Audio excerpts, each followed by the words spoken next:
নির্বাচন নিয়ে বিএনপি নেতাদের চাপাচাপি। অবশেষে একটা জোরালো খবর শুনতে পাচ্ছি আমরা। আপনারা হয়তো বিভিন্ন পত্র পত্রিকার বরাতে ইতিমধ্যে জেনে গিয়েছেন যে নির্বাচন নিয়ে নাকি আলোচনা চলছে এবং জাতির উদ্দেশ্যে একটি ভাষণ দেওয়ার কথা রয়েছে প্রধান উপদেষ্টার। এখন এই প্রধান উপদেষ্টার ভাষণকে কেন্দ্র করে যেহেতু জাতির উদ্দেশ্যে ভাষণ দিবে, একবার তো শেখ হাসিনা জাতির উদ্দেশ্যে ভাষণ দিয়ে নির্বাচনের আয়োজন করেছে এবং নির্বাচনের ফলাফল কি হয়েছে আমরা সেটা দেখতে পেরেছি। এই যে চাপ প্রয়োগ করা, অতিরিক্ত চাপ দিয়ে নির্বাচন আদায় করে নেওয়ার যে প্রচেষ্টা করছে বিএনপি, অন্তর্বর্তীকালীন সরকারকে নাজেহাল করছে এবং বেকায়দায় ফেলছে এক কথায়। এই চাপের পরে যদি অন্তর্বর্তীকালীন সরকার একটি নির্বাচনের আয়োজন করে, সেই নির্বাচনটা কি আসলেই পরিপূর্ণতা পাবে বা এই নির্বাচনটা কি সুস্থ যে মাস্টার প্ল্যান অনুযায়ী হওয়ার কথা, যেটা একদম গণতান্ত্রিক ভিত্তিক যে নির্বাচনের কথা আমরা বলি, সেই রকম নির্বাচন হবে? জাতিসংঘের কথা তো আপনারা শুনেছেন, নির্বাচনে যে অন্তর্ভুক্তিমূলক যে নির্বাচনটা বলে সেটা হচ্ছে অন্তর্ভুক্তমূলক নির্বাচন, মানে হচ্ছে সব দলের অংশগ্রহণ নয়।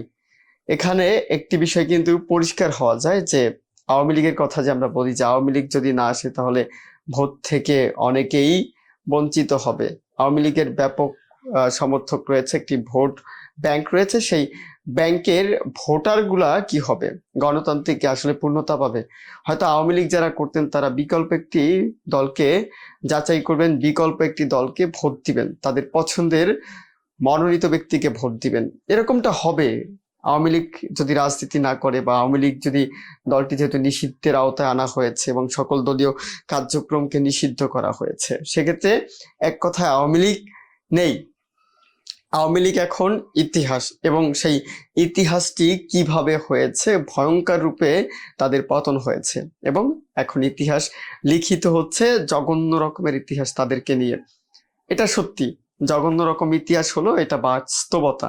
তারা যেভাবে কাজ করেছে দীর্ঘ 15.5 বছর যখন ক্ষমতায় তারা ছিলেন, তখন জুলুম করেছে, নির্যাতন করেছে, হত্যাযজ্ঞ চালিয়েছে, গুম করেছে।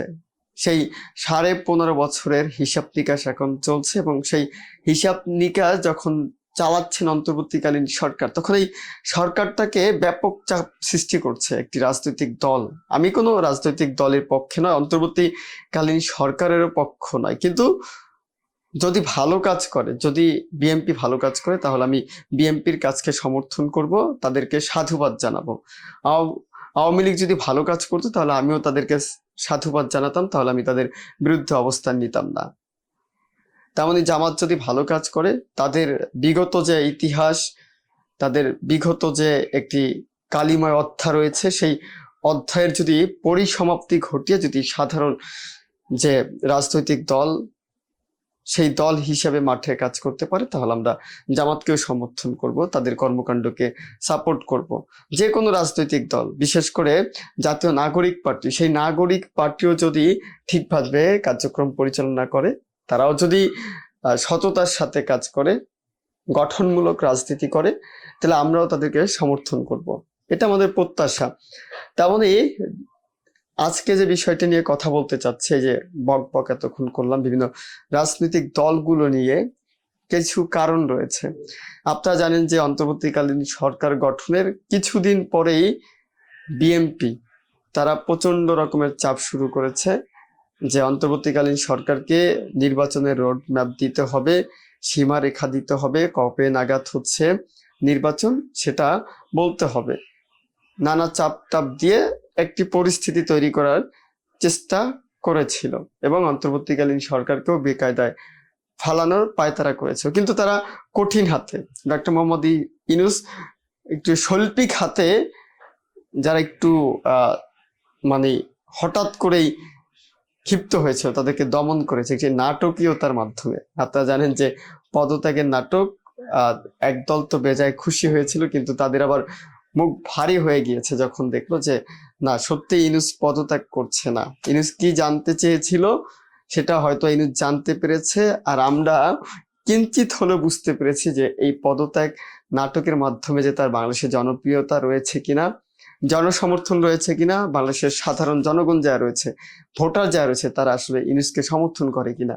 সে যখন দেখলো যে না, তার পদত্যাগে আসলেই সাধারণ ভোটার, সাধারণ নাগরিক যারা রয়েছে বাংলাদেশের, তাদের মধ্যে একটু হলো কামড় দিয়েছে। এজন্য তিনি আবার সিস্টেমলি বুঝতে পেরেই সে শক্ত হাতে এখন আবার দমন করছে। বিভিন্ন সাঁড়াশি অভিযান চলমান রয়েছে, সেখানে যারা সন্ত্রাসী কার্যকলাপের সাথে যুক্ত রয়েছে সেখানেও কিন্তু পদক্ষেপ নেওয়া হচ্ছে। অন্তর্বর্তীকালীন সরকার রাষ্ট্রের স্বার্থে, জনগণের স্বার্থে সর্বাত্মক করার জন্য প্রস্তুত। এখন নির্বাচনের যে রোড ম্যাপের কথা বলা হয়েছে, আজকে খবরটা হচ্ছে নির্বাচনের রোড ম্যাপ কতদূর পর্যন্ত এগোলো, এবারের ত্রয়োদশীয় যে জাতীয় সংসদ নির্বাচন হবে সেই নির্বাচনের রোড ম্যাপ কোন পর্যায়ে গিয়ে ঠেকবে। ডক্টর মোহাম্মদ ইউনূস যে জাতির উদ্দেশ্যে ভাষণ দিবে, অনেক রাজনীতিবিদ রয়েছে, বিশ্লেষক যারা রয়েছেন, তারা বলছেন মূলত হয়তোবা যে নির্বাচন কবে নাগাদ হতে পারে, নির্বাচনের রোড ম্যাপ কোন পর্যন্ত, সেটাই সে জানানোর চেষ্টা করবেন। সেটাই কি জানাচ্ছেন তিনি? তিনি কি জাতির উদ্দেশ্যে ভাষণ কি ঈদুল আজহা উপলক্ষে দিবেন নাকি নির্বাচন নিয়ে দিবেন? একটু খবরে যেতে চাই। খবরে কি বলা হচ্ছে, আসলে কি নির্বাচন নিয়ে জাতির উদ্দেশ্যে ভাষণ? কেন তিনি জাতির উদ্দেশ্যে ভাষণ দিবেন বা এই ভাষণের আয়োজন কেন করা হলো? নির্বাচন নিয়ে কি প্রচন্ড রকমের চাপে রয়েছে? যদি চাপে থাকে অন্তর্বর্তীকালীন সরকার, তাহলে এই চাপটি সৃষ্টি করছে কারা? এই চাপের পিছনে দায়ী কি বিএনপি যে নির্বাচনটা চাচ্ছে, সংস্কার ছাড়া নির্বাচনটা আসলেই কি সুফল নিয়ে আসবে বিএনপির জন্য? আবার স্থানীয় পর্যায়ে যে নির্বাচনের দাবি করছে অনেক রাজনৈতিক দল, তাদের মতের বিরুদ্ধে গিয়ে একাই বিএনপি জাতীয় সংসদ নির্বাচন চাচ্ছে। ফলাফল কি সেটা কিন্তু আপনাদের একটি কন্টিনিউ বলার চেষ্টা করেছি। একটু খবরে যাই। আগামী ত্রয়োদশীয় জাতীয় সংসদ নির্বাচন অনুষ্ঠানের পথে আন্তরিকভাবে এগোচ্ছে 2024 সালে 8ই আগস্ট গঠিত অন্তর্বর্তীকালীন সরকার। প্রধান উপদেষ্টা ডাক্তার মোহাম্মদ ইউনূস খুব সহসা জাতির উদ্দেশ্যে ভাষণ দিতে পারেন বৃহস্পতিবার, অর্থাৎ খুব সহজেই দেশে বিশিষ্ট কয়েকজন রাজনৈতিক নেতার সঙ্গে আলাপকালে এই বিষয়ে ইঙ্গিত পাওয়া গেছে। তারা বলছেন প্রধান উপদেষ্টার সেই ভাষণে নির্বাচনের বিষয়ে একটি পথ রেখা থাকতে পারে, তবে তার দ্বিমতও পাওয়া গেছে কারো কারো কাছে।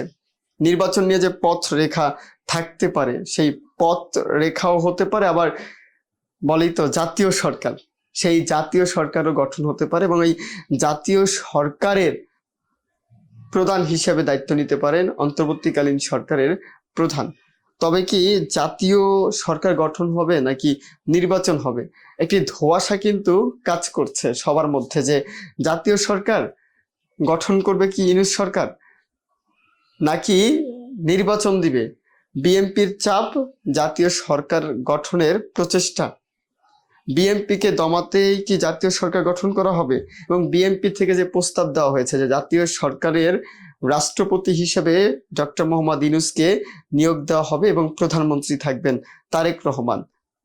অনেকের চিন্তা ভাবনা, অনেকেই প্রস্তাব দিয়েছে, অন্তর্বর্তীকালীন সরকারের কাছে রেখেছে এবং তারা হয়তো এটা নিয়ে ভাবতে শুরু করেছে। এখন জাতির উদ্দেশ্যে ভাষণ, এটা কি নির্বাচনী রোড ম্যাপকে সামনে রেখে ভাষণ, নাকি অন্তর্বর্তীকালীন সরকার যে জাতীয় সরকার গঠন করতে চাচ্ছে বা বিশিষ্ট ব্যক্তিবর্গ যারা রয়েছে তারা যে জাতীয় সরকার গঠনের একটি দাবি তুলছে বা সরজরে শোনা যাচ্ছে, এটাই কি সত্যি হতে যাচ্ছে?